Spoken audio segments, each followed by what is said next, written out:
Day 1150 of the Ukrainian War Map, also known as the Russo-Ukrainian War. Juzzie here, and today is another update as I take a simplified and down-to-earth approach to some of the most important happenings on the ground in Ukraine. So starting off, we'll take a look at those Russian losses, as currently Russia sits on more than 938,000 military personnel losses, representing an additional 1,530 in the last day. Now to the hardware losses, with that inevitable ramping up of Russia's spring-summer offensives, with losses that include 8 tanks, 40 APVs, 80 artillery, and, just as was promised from 2 or 3 videos ago, a notable uptick in soft target losses, absolutely dwarfing previous values, reaching a record-breaking 312 losses in the past day, as Russia slowly transforms its army to a low-cost, high-volume,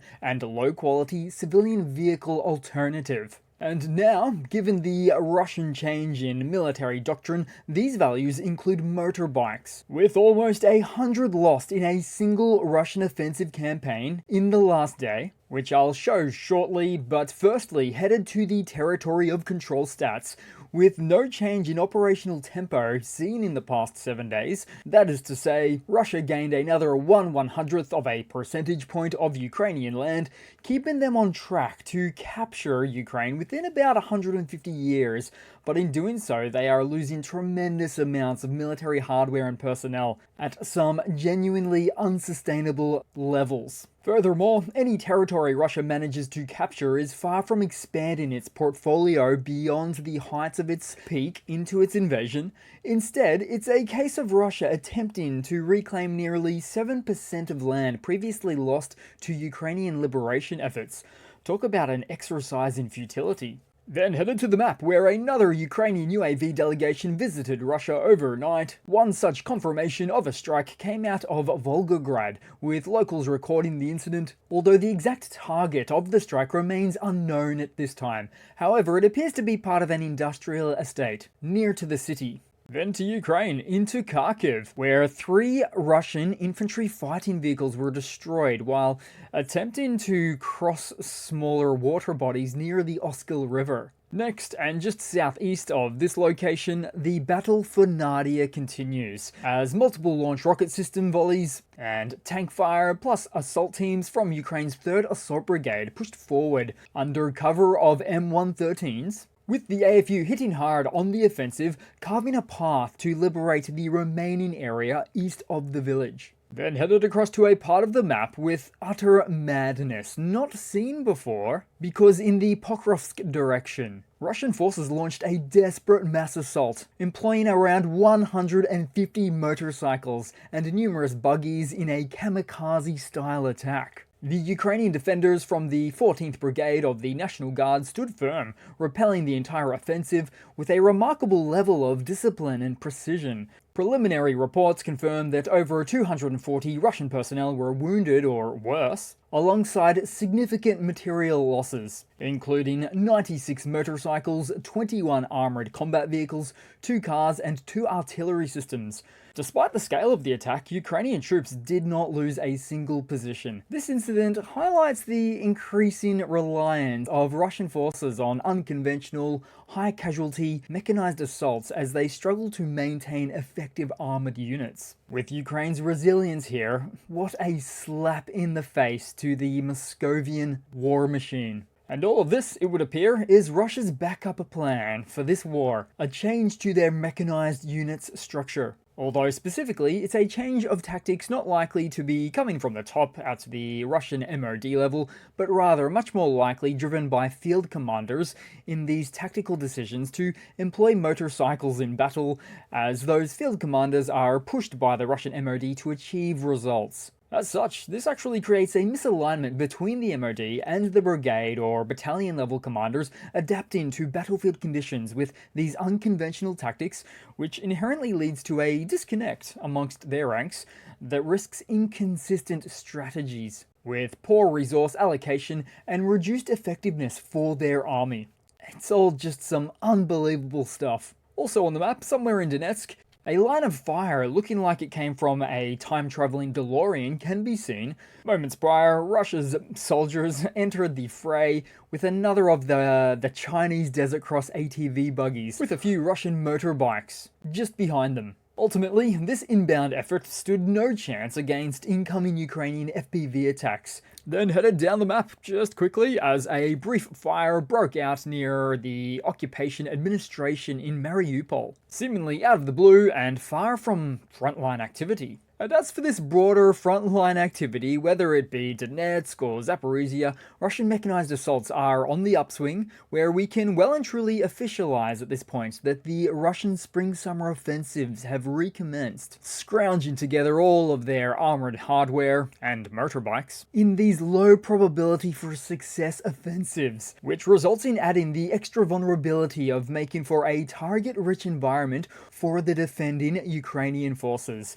In a nutshell, the AFU has become particularly adept at recon drone operations as they relay critical time-sensitive information back to command and brigades in order to respond swiftly to these types of incoming threats. Next on the map, but from a different angle, as the Russian army is reportedly preparing to intensify assault operations in the Chernihiv and Sumy regions this summer.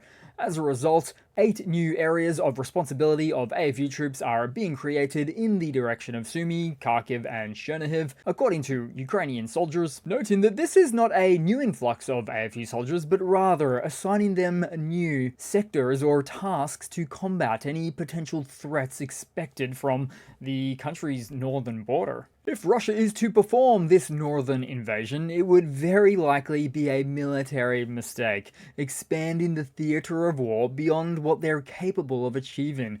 Many Ukrainian combat brigades are permanently stationed here, meaning there is not a whole lot of skin off their backs as it comes to defense needs if Russia chooses to devote 1 or 2 of their 12 Combined Arms Armies, or CAAs, to limited operations here, or even 3 to 4 CAAs for a major offensive. But to do so would be a very risky proposition for the Russian army, an unjustifiably expensive tactic, separating out so much of their active combat forces, which could just be the very straw that breaks the camel's back. Then taking a look around on the map, because somewhere in the east, half a dozen close proximity Russian armoured vehicles came under Ukrainian artillery fire, destroying at least some of this convoy, and certainly damaging the rest. Then headed across to some news, because in follow-up to the Paris meetings held between the delegations of Ukraine and the US, as well as representatives of other countries, the head of Ukraine's delegation, Yermak, summarized the event as positive and even excellent, as he said, stating that both sides of the main delegations agreed that a complete and unconditional ceasefire should be the first stage on the path to sustainable peace in Ukraine. Now, no specific agreements were publicly disclosed, however, there were said to be further discussions encompassing multinational peacekeeping forces. US Secretary of State Rubio said of the meeting that the US now needs to determine very quickly whether a peace agreement is achievable over the next few weeks, stating, quote, "If it is, we're in. If it's not, then we have other priorities to focus on as well, because if it's not, then I think we're just going to move on from our perspective." The president feels very strongly about that, with Rubio suggesting that the Trump administration could ultimately withdraw from peace talks sooner or later, coming to the conclusion that peace talks have hit an impasse, seemingly growing tired of